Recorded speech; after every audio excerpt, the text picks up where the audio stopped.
Let's pray. Mighty and everlasting Lord, we say thank you for this wonderful morning you have granted us. Lord, we have gathered here having a discussion going forward for our nation and our youth. Father, may you broaden our minds. May you give us wisdom that comes from you. Lord, as we continue, bless us and guide us. And as we are going to end, we end with you. I pray this, trusting in Jesus' name.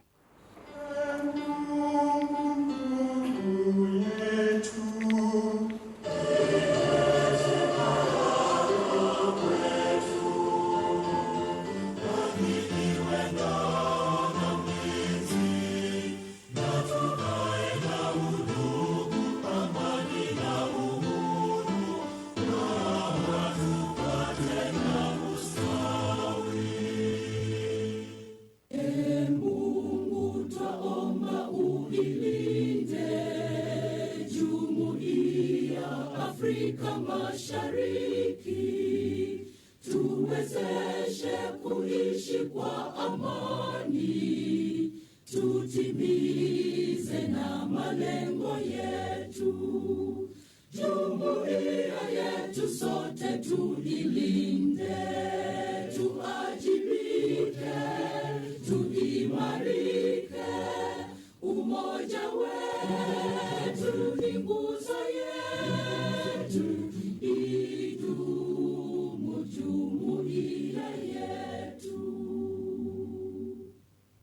Welcome all to Kenya National Library Services of Kenya, and I'm glad to be hosting you today in this wonderful youth-led conversation on how best we young people can be creative, how best we young people can work together and come with policies that, yes, we can develop, yes, we can also implement. My name is Wycliffe Guguni, and I'm privileged to be in charge of building and growing the KECTIL Center here in Kenya. It got established in 2022.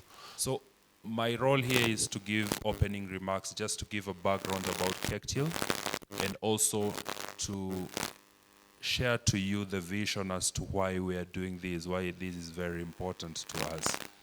So you might have read on the website about the KECTIL program. It first started in 2016, but officially started recruiting members in 2017.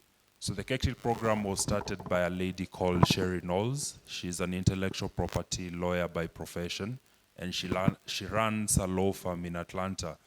So one of these days when she was from work, she went to her kitchen, and she had a housemate who she was living with in her house, and having conversations about the meaning and the value that she's providing to the world led to them drawing a plan on how they could provide value to young people in developing countries out of the experience that she had garnered. So she had worked for very many years as an intellectual property lawyer with different corporate companies, and she decided that she would like to help young people in developing countries be able to innovate, number one, and also to connect with the huge network of professionals all over the world that can help the young people be able to patent their innovation, get trademark, all that information regarding intellectual property. But then she realized that is very limiting. How about if we open it up beyond innovations and intellectual property to nurture the potential of different young people? It doesn't need to be innovators, it could be leaders in different sectors. And that's how KECTIL was born. And in 2017, recruitments were open, and they managed to recruit around 200 during that period. Now, we are in 2024. Right now, every year, KECTIL recruits 2,800 youth into the program. So the KECTIL Global Program is an online web-based program that provides assignments to individuals who are recruited or the colleagues. And after 1 year, you get a certificate either of excellence, superior performance, or participation, depending on the quality of the assignments you submitted. But now, How does the Kenyan Center come in? In 2022, like I'd mentioned, the Kenyan Center was established together with other centers in the world. Right now, 2 centers are run in Kenya and Zambia. So this decision to decentralize operations of KECTIL was made so that we can achieve more impact in grassroots within different countries. We are hoping to set more centers in other countries in the world. We are having a local conference in Papua New Guinea in August. We had a local conference in Zambia earlier. We had a local conference in India. And these are just activities to help reach out to as many young people as possible. So the mission of KECTIL is to identify and nurture highly talented young people with the potential to make a difference in their communities, with the aim of helping them connect with one another, connect with a community of mentors, and even influence decisions like policies within their communities. So that is a brief about KECTIL. Let me talk about why we are here today. So last year, in June, during the Atlanta conference, there were a lot of presentation from youth from different countries, and while listening to them speak, one idea came into mind. Actually 3, not 1. 3 ideas came into mind.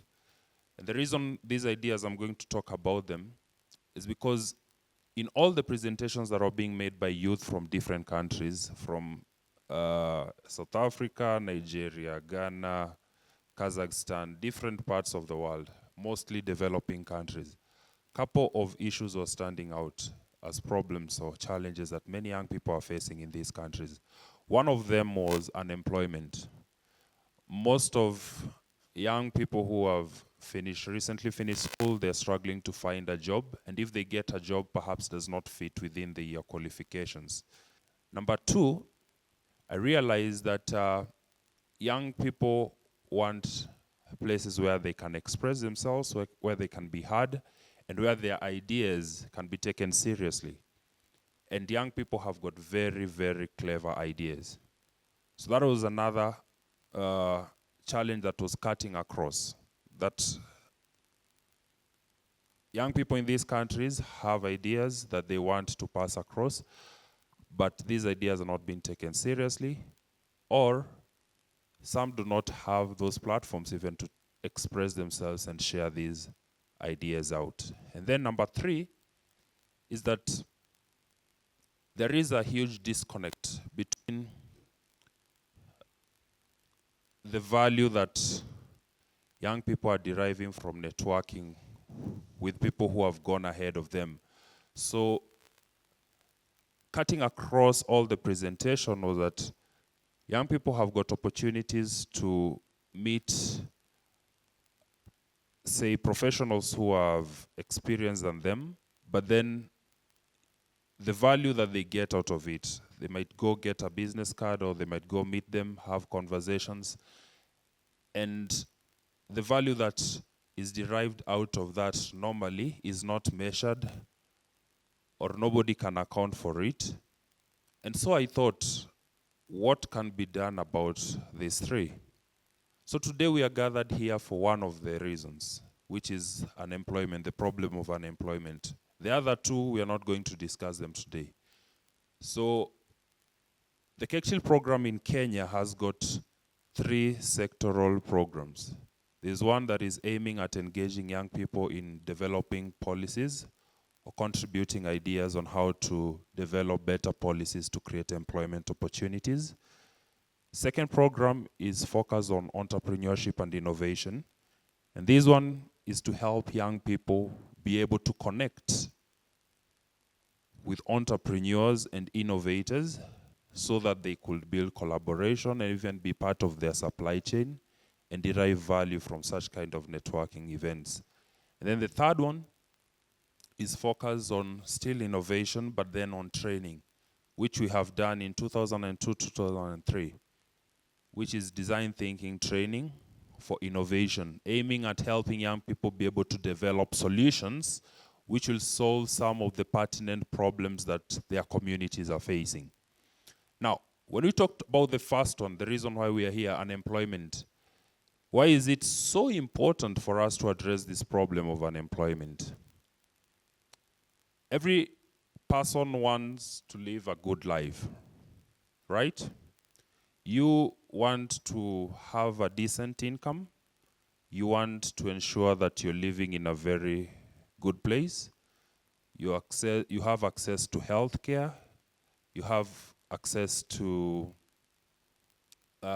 good food, nutrition, and all those standards of living, they are all met. And all these can be achieved if we are living in a situation where we have access to opportunities, especially economic opportunities for us to prosper. And if we are not employed, then we have a limitation to accessing these opportunities.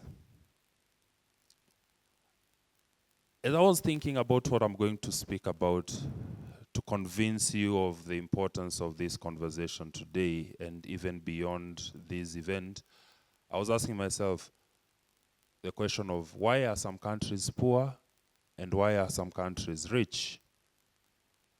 And it boils down to the question of productivity.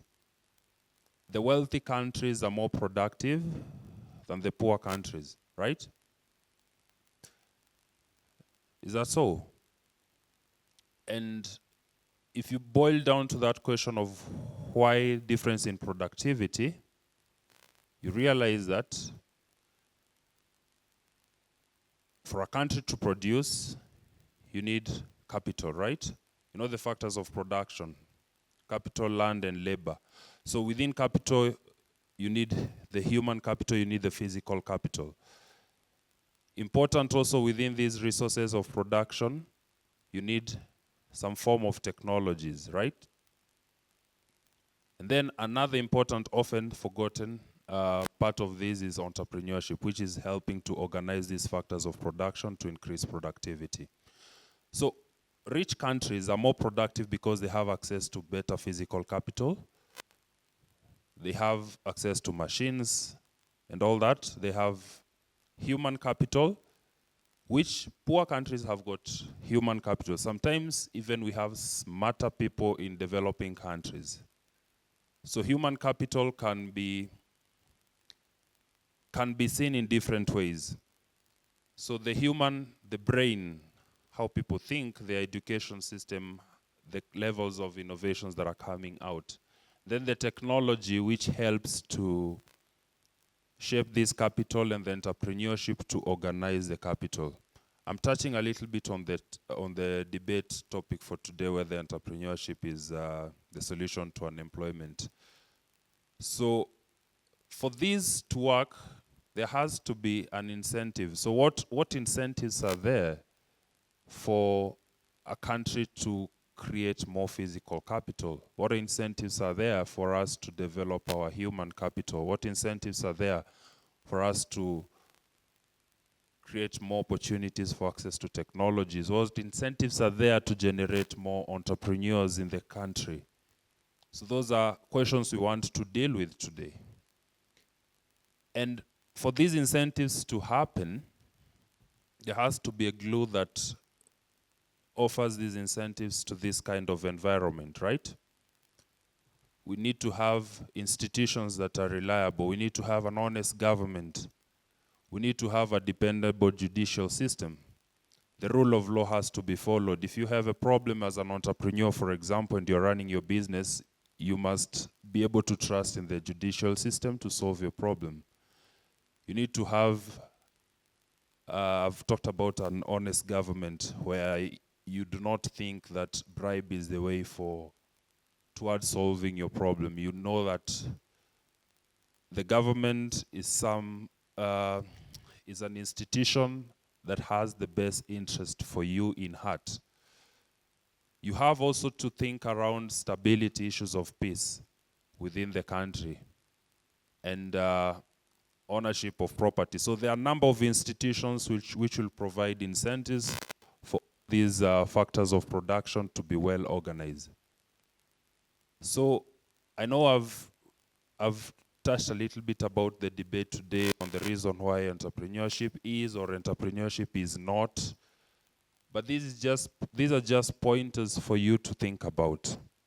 And as we have these conversations today, we are going to document every detail of it. And the goal is that as we hold these events, we're aiming at generating a report. We're going to move to Mombasa, we're going to move to Nyeri, we're going to move to Kisumu, and we're going to engage the young people and gather these ideas. And these ideas must be documented in a report. I've heard of people who have backgrounds in public policy, people who have backgrounds in economics, people who have backgrounds in public health. And all these are very important ideas that we need to put together. So this is the beginning of something long-term, and we're not ending it after lunch. All these ideas, we're pulling them together, and we're going to document them, and we're going to use that document to lobby for a better country. Because we believe that your ideas are worth being listened to. And that is why we are here. We want to ensure that your ideas create the impact that deserve to be created. So with those very many remarks, I want to officially open the event and to welcome you all. Open up your minds, open up your hearts to each other and to the conversation. And feel free. All right, so welcome to today's event. The theme for today is creating employment opportunities through proper policy formulation and implementation and a youth perspective. So ideally, in summary, what we're discussing is employment opportunities for the youth. I'm here in my capacity as someone who creates spaces for discourse. That's what I do outside my 9 to 5, or is it 8 to 5? I create spaces for discourse, specifically on matters pertaining to the youth and women, mostly women, but definitely the youth too. So for those of us who haven't experienced debating before, it happens a lot, and I think you guys understand the British parliamentary style of debating, but I created a simpler version of it. But today's debate motion is entrepreneurship the solution to youth unemployment in Kenya? My name is Casey Lennon. I do architectural studies and architecture under the Technical University of Kenya. I'm so glad to be here. You guys are looking amazing. And I thank everybody involved for setting up this meeting and this dialogue, this conversation at large. Well, personally, I'm proposing entrepreneurship as the solution to youth unemployment in Kenya. And I'd love us to just have a retrospect. Let's just go back like a decade or close to a decade in Kenya and look at our production rates, our ability to invent, innovate, create, and actually to export and have global competition of these things in the global market. How much of that can we affirmatively say is what Kenya really has produced, be it entrepreneurially or within corporate Kenya? How much of that can we actually say, affirmatively say that we are able to compete globally? When you're looking at the GDP in Kenya, the gross domestic product in Kenya is 67% is from the formal sector. That is what is documented by the government. 33% of that is from the informal sector. The majority of the informal sector is SMEs, startups, those that are trying to survive. That is like 33% of the gross domestic product. Mind you, keeping in mind that when you look at the demographic in Kenya, 75% of the population in Kenya is the youth, under 35 years. So if you're talking about 75%, and then we're talking about youth unemployment, and then we're adding 67% of that being in the formal sector, and increasing the retirement age maybe to like 60 or 50 something, realize the youth are heavily underemployed, which is a cancer at this point, for it to be a conversation. And it's pretty much sad that entrepreneurship is a last call. Like, the last bullet, the last bullet that we can actually discuss in this place. Entrepreneurship should be at the front of our minds when it comes to like creating jobs. Because at the end of the day, everything that begins with the entrepreneurship. When you look at startups begin, they go into survivals, they go into growth companies, and maybe into IPOs. And all of these, in one way or the other, begins as with somebody with an idea. So, folks, I want us to first have a mindset change. Entrepreneurship for us as Kenya, most of us are thinking about it in an SME type of way. Our mindsets have been so reduced, or our mindsets have been so limited to what we as single individuals can actually do. But entrepreneurship for us is to create jobs. The fact that we're talking about youth unemployment is because the youths don't have jobs. So at the end of the day, we are creating jobs by having employment. And not just a one-man startup. At the end of the day, what we want to do is to have a growth mindset, to be a growth business. For you to be able to go into venture capital, fund these things, maybe crowdfunding, and moving all the way into businesses that are recorded in the New York Stock Exchange or the Nairobi Stock Exchange, IPOs.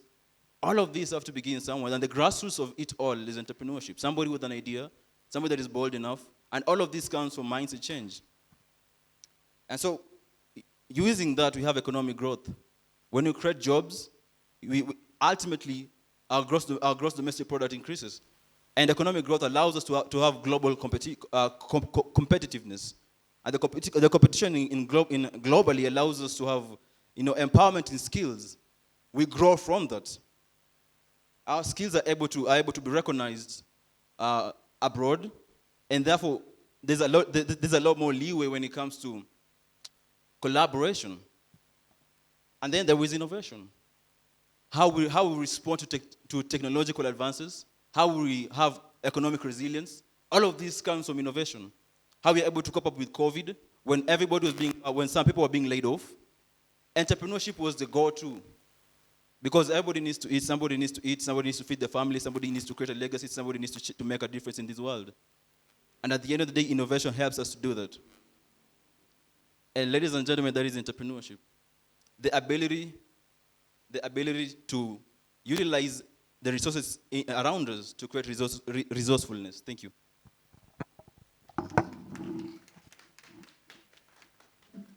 Good morning, ladies and gentlemen. I'm Michael. I'm going to oppose the motion that is questioning whether entrepreneurship is the solution to the youth unemployment in Kenya. And from our motion, I want us to understand three things, three key points. Entrepreneurship, youth, and unemployment. What is entrepreneurship? Who is a youth, and what is unemployment? In relation to this context, I say that entrepreneurship is the ability to organize factors of production for economic production.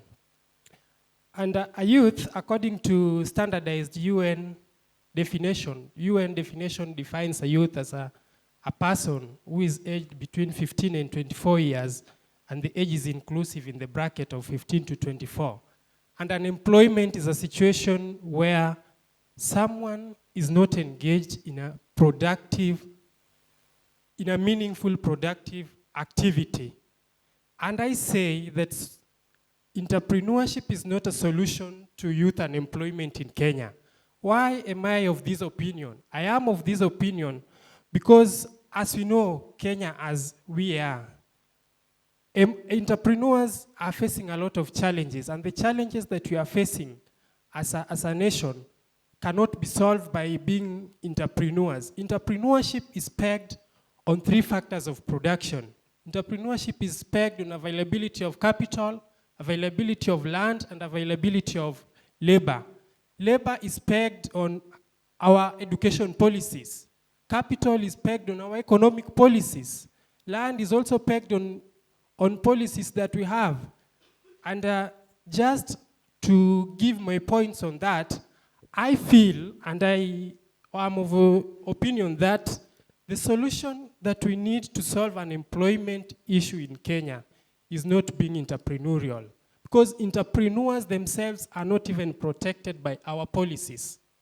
Our entrepreneurs are not protected, but are not given the right education policies that facilitate entrepreneurial mind. When people go to school, people are being told, go and be a doctor. When you come out, you will become so and so. You will earn this amount of money. And I'm glad that my first proposer gave you some statistics, and he said that 67% of our GDP is coming from formal sector.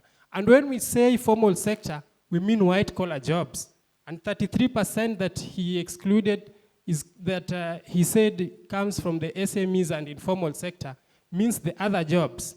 Does entrepreneurship mean that we only need to think of white-collar jobs? No, and that is the challenge that we are facing, because most of us think that entrepreneurship is just being in offices. When people mention, I'm a CEO, I'm the founder, I'm this, and people exclude the small details that mean entrepreneurship. Because you have people in rural areas who are farmers, you have people who are doing good jobs there, they are selling omena. We have fishermen out there who are entrepreneurs in their own way. But because the policies, because the education system has not recognized how they are being handled, because we have unfair labor regulation policies, these people don't recognize that as part of entrepreneurship. And because of this, I give my opinion that entrepreneurship can't be a solution to our unemployment. And solution to our unemployment in Kenya will be pegged on good policies, our good education system, good governance, fair labor regulations, and good tender awards. Tender that will be awarded without corruption. And when these tenders are awarded without corruption, people will have to be employed. When you move around this town, all of you, you see how many foreigners have occupied the roles that we should be playing. These are some of the unfair tender issuing and unfair tender giving that is going on in this nation, that is making entrepreneurship not to be a solution to the employment issue that we have.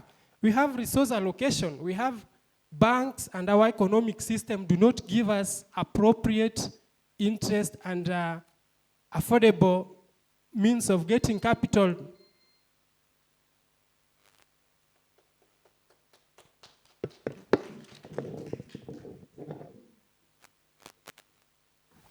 Good morning, guys. Supporting the motion, entrepreneurship is the solution to youth unemployment in Kenya. First of all, it will create a job opportunity. When someone starts a business, not only that business will create a job opportunity to that person, but it will also give other people the opportunity to have a job. The study shows that small, medium-sized businesses are the ones that are keeping people employed in Kenya, because most of the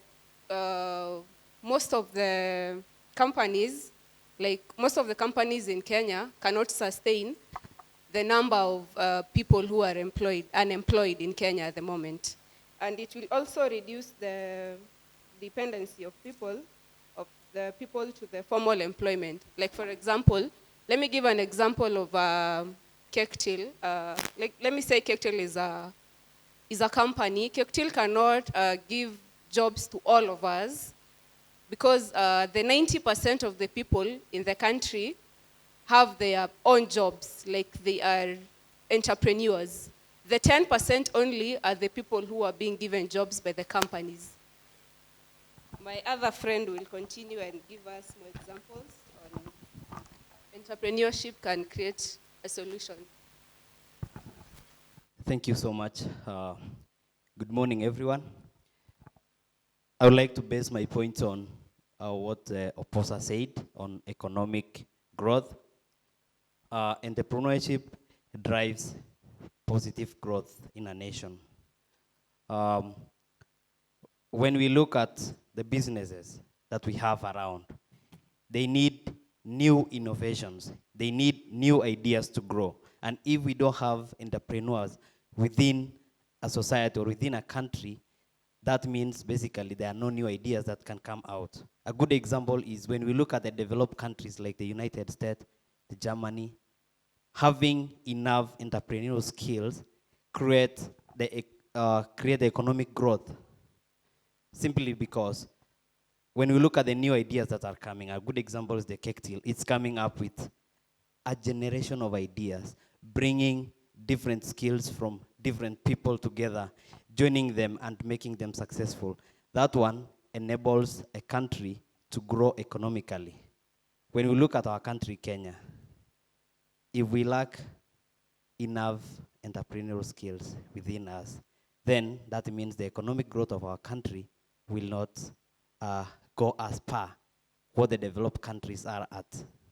And if we have enough skilled people, job opportunities come up. A good example is the content creators. Just someone sat down, come up with an idea that if I use my camera or if I use my phone to do an activity, then many of other friends of mine will join me and we do business. And this one helps the country to grow.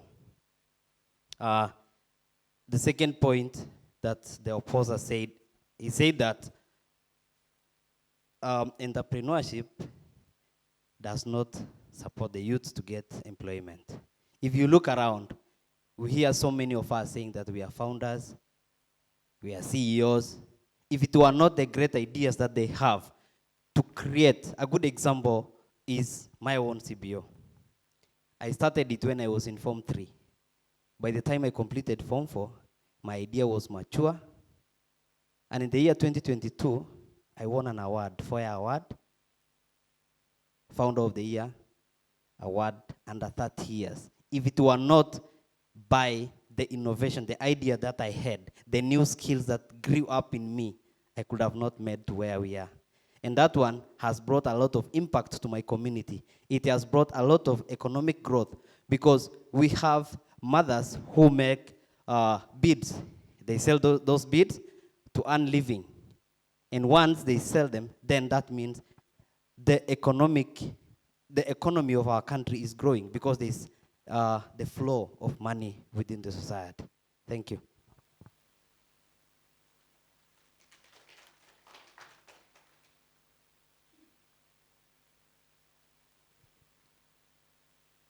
I believe that we all share the same idea when it comes to entrepreneurship.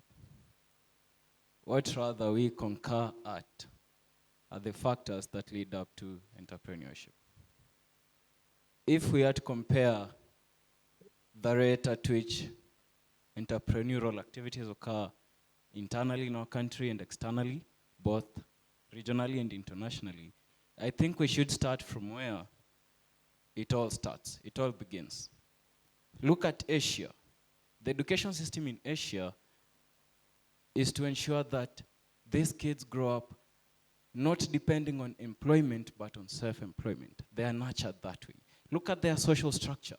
Their social structure, even their social media, it gives knowledge to children about innovation, about technological improvement, and about doing better by what they have to achieve the ideas they have in their heads.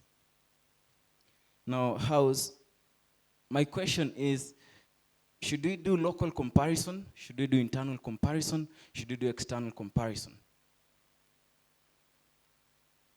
As this house, I believe that factors that add up into entrepreneurship are the ones that matter most. Entrepreneurship, okay, we can all be entrepreneurs, but what about the fiscal policies? What about the government policies? What about land? What about capital? What about labor? We have technological factors, we have environmental factors, and we have unforeseen factors. COVID struck us so bad. Our economy almost broke so down. We had to put measures in place. We had to incentivize measures so that to ensure the economy does not fall down.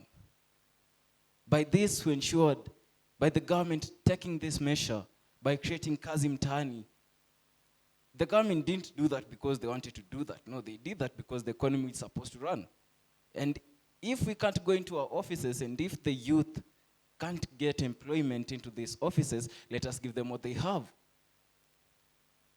We have this is what we can do. We can provide them with works that do not need interviews. We can provide them with spaces where they go and discuss issues affecting them. We go to the banks to seek loans to start our entrepreneurial activities, but they ask us for bank statements. They ask us for how long have we been in business? Well, I'm a startup. I haven't been in business, so they deny me a loan. So is my idea supposed to die there? No, it's not supposed to die there. We all agree on that. And we also agree on the same factor that taxes should be lowered down to ensure that we have a majority of the youthful population coming up and owning up businesses. And I'm also of the idea, this house should also be of the idea that education, that information should be paramount. That the motives with this information should not just be for those that can access it, but for everyone, both in rural and urban areas. Because if we have to start from the bottom, coming up. We can't start from up, going down. That is not how it works. And let's say we start from up, going down, then we clash along the way, then what? Should we stop there? There is a very good misconception in our country that agriculture does not feed us, that agriculture does not give us money. I tend to think otherwise. The GDP of our country for years has shown us that agriculture forms 25% of our GDP. So why are we, the youthful population, neglecting agriculture, going for white-collar jobs? So why are we as the youth seeking not to open up garages, seeking not to do activities that are our own ideas with the local people, with the local support, with the government's help, that we build ourselves all together? So house entrepreneurship is just the beginning. The end is not entrepreneurship. The end is doing away with unemployment. The end is doing away with children sleeping hungry. The end is doing away with underdevelopment. And this can only be achieved if we all work together as a team. Thank you.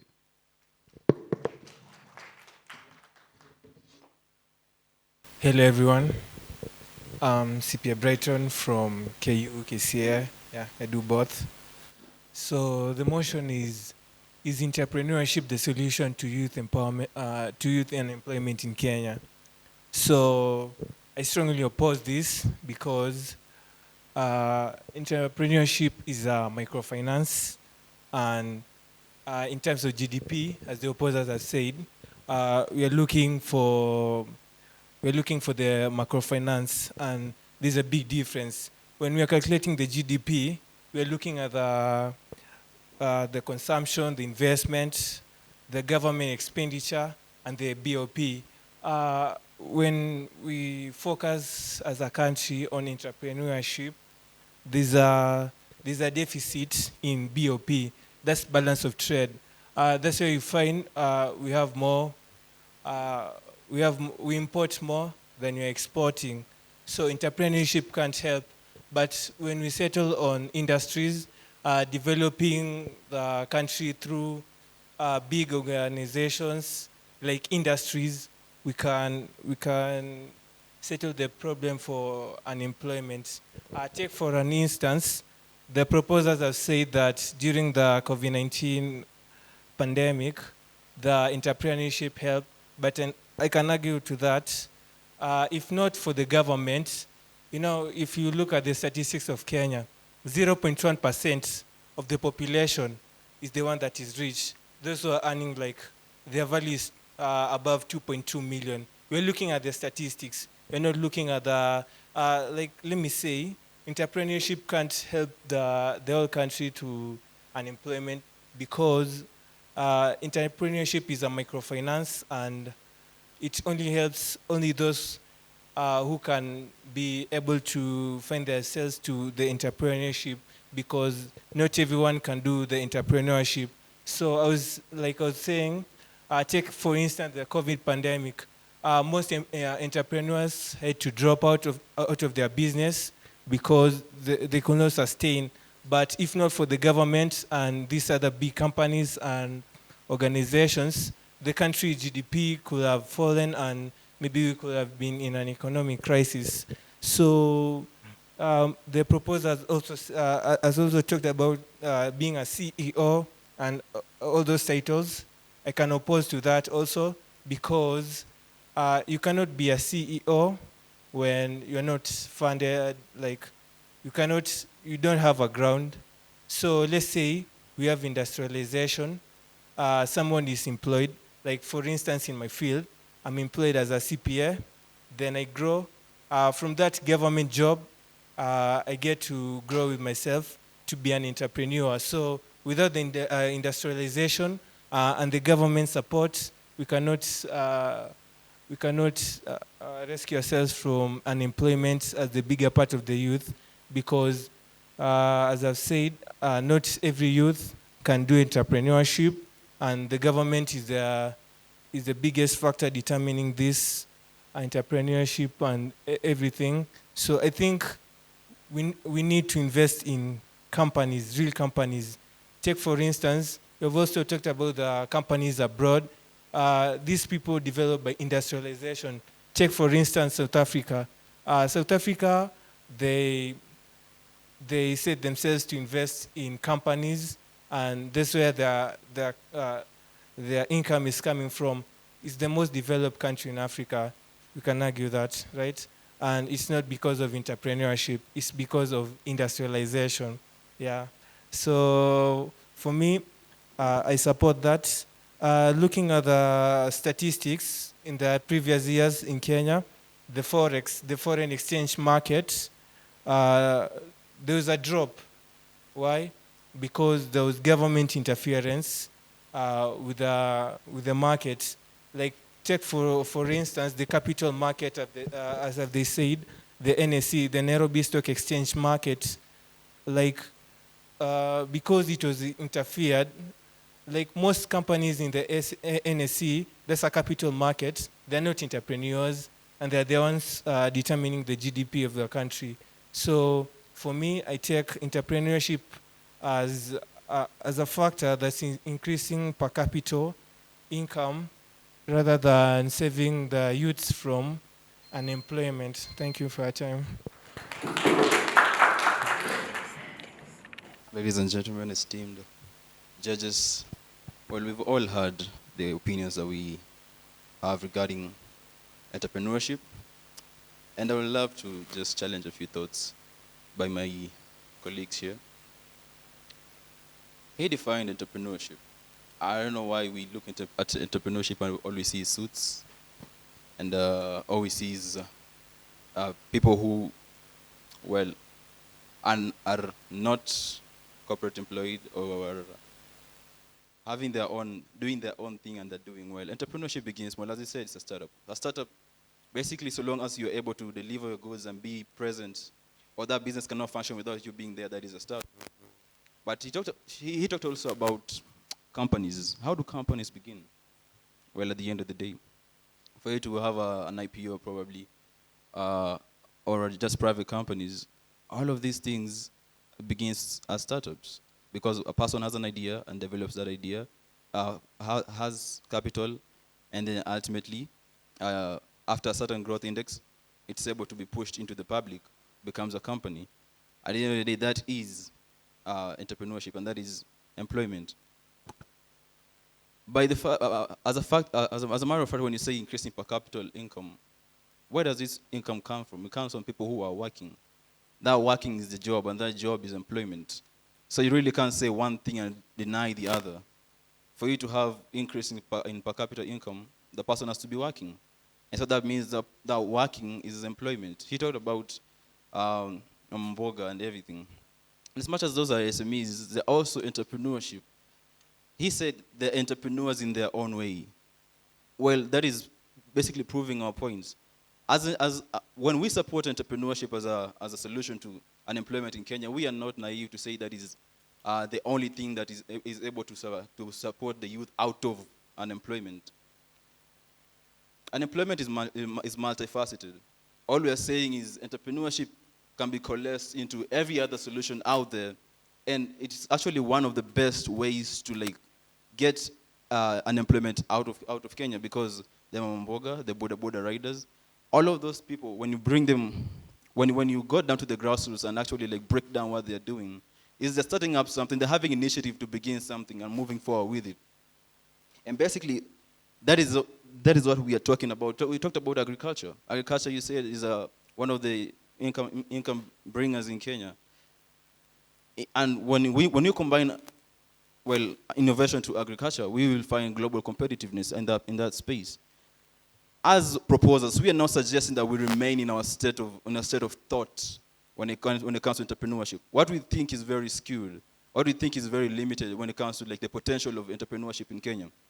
For us, for him to compare Kenya to Asia, we are not in the business of comparison. We're in the business of bringing employment to the youth. That is one. That is our priority. Then comparing that.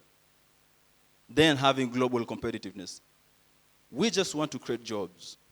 The best job that you can get is for you to bring your thought into existence, and that is entrepreneurship at the end of the day. And so, entrepreneurship, as much as he says, is not for everyone. When you lack employment, what will you do? Will you stay and be hungry and die? Folks, we are saying entrepreneurship allows us to begin something, even if everybody gets into entrepreneurship for a different reason: to feed yourself, to survive, for the kids, the legacy that we see out here, to sell. If you begin a company, maybe to sell or to make a difference. And at the end of the day, it has to begin somewhere.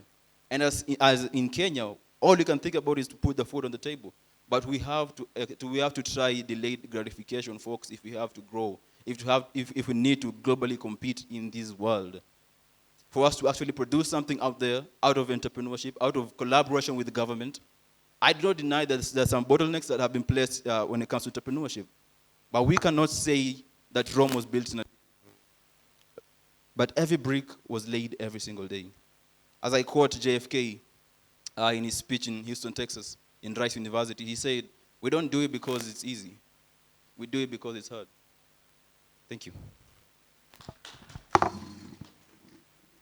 Thank you to the judges and the whole team. We are still of the opinion that entrepreneurship is not a solution to youth unemployment in Kenya. And based on all factors that we have stated, I'm now bringing in a question that needs to be answered. And if you go to statistical data that we have in the various websites, the Treasury website, my question is, does entrepreneurship decrease unemployment when more firms are registered? And I mined data from 2014 and 2024.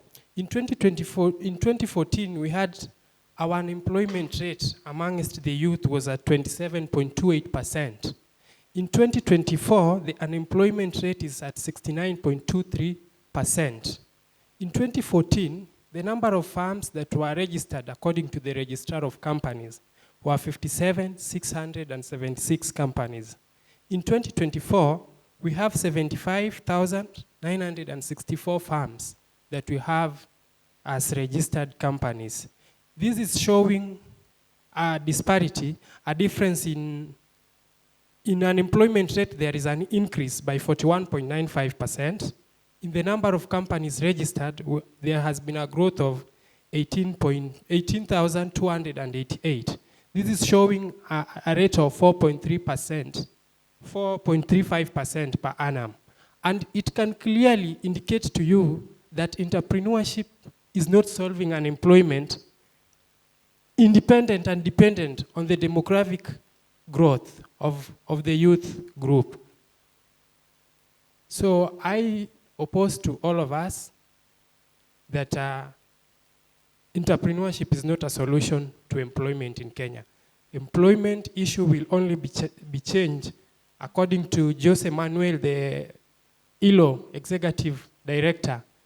He said in 2019 during the ILO convention at this Geneva, Switzerland, that youth unemployment crisis can only be beaten if job creation for young people becomes a key priority in making of policies where government and leaders, governance and education system will be put in place to sort out the messes that we have, not entrepreneurship. Entrepreneurship may just be, but it's not the solution. Thank you.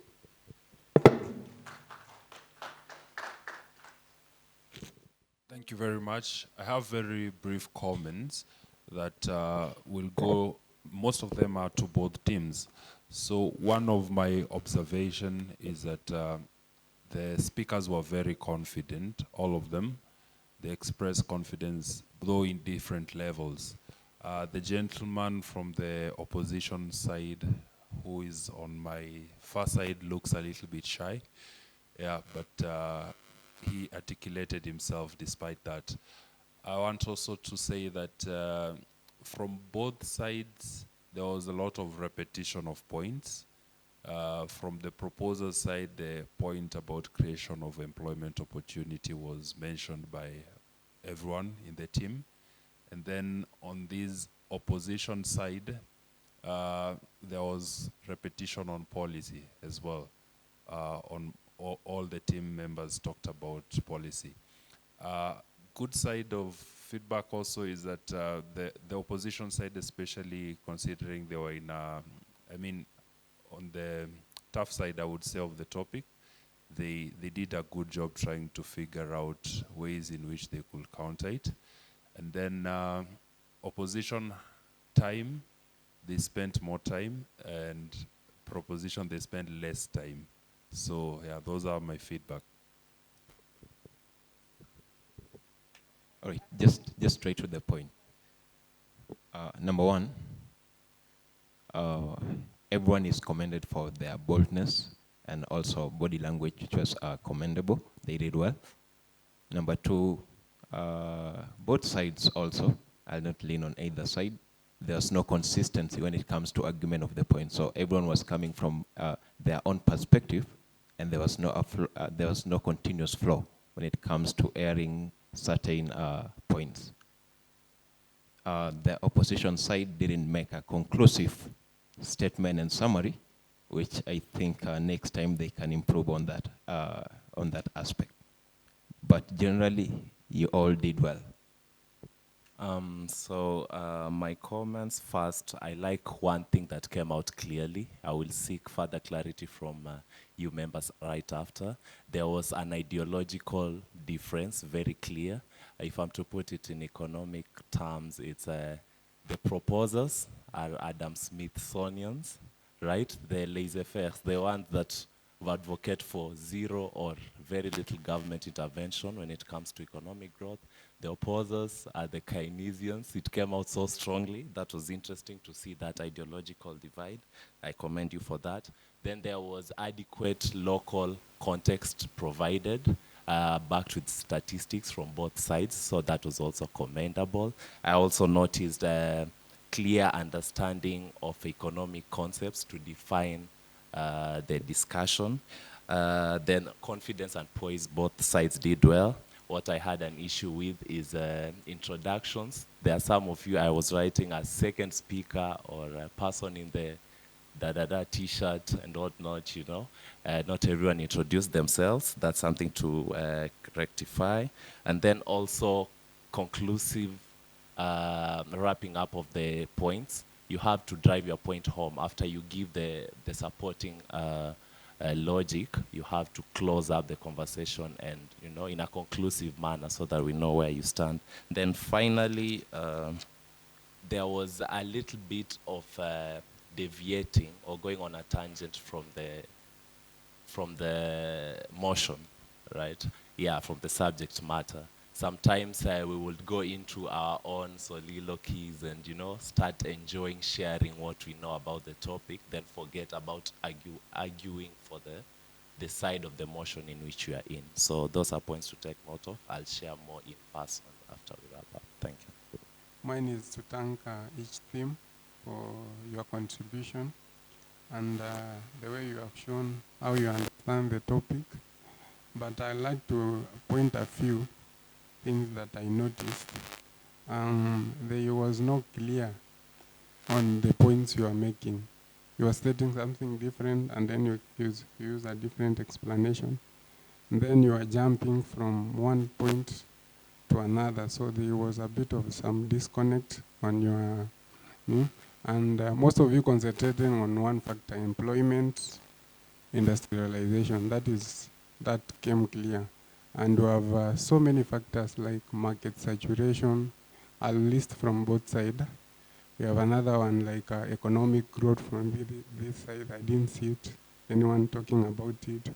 There's a bit of innovation. You could have also touched on that. Social economic factor, support from the government. This side could have talked about it. So that, and then there's a few are a bit nervous at the start. And also in terms of opening and closing remarks, most of you skip. Okay, thank you.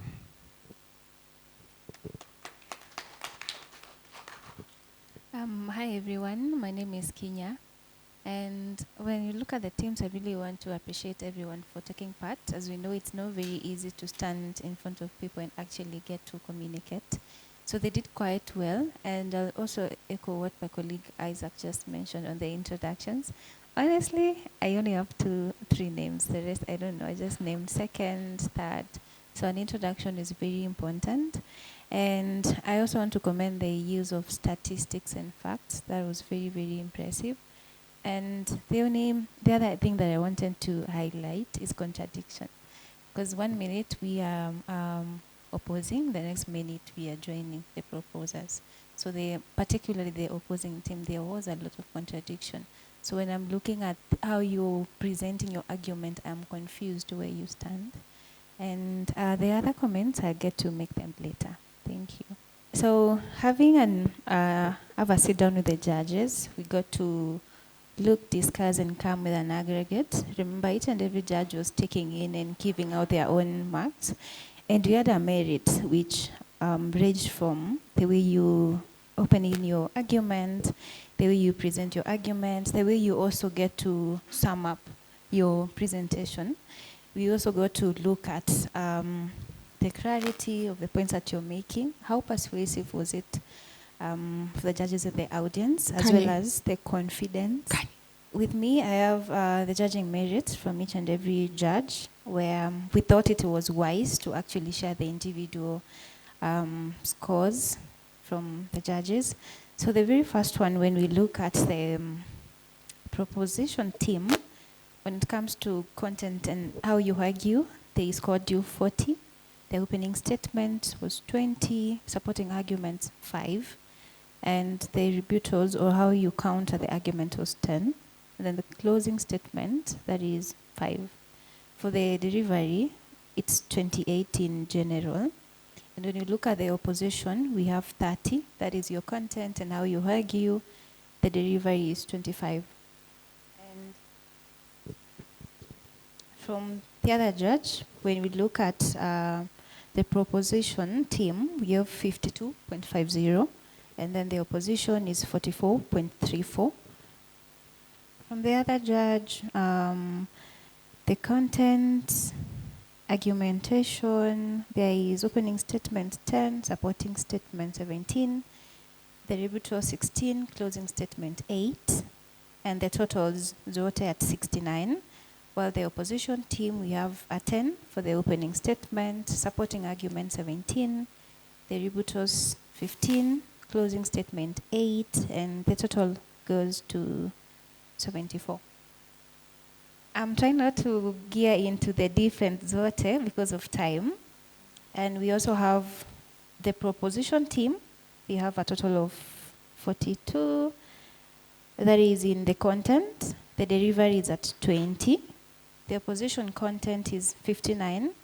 And the delivery is 24. and the totals at 62, the totals at 63. And finally, we have a 65.7 from the proposition and the opposition at 63.75.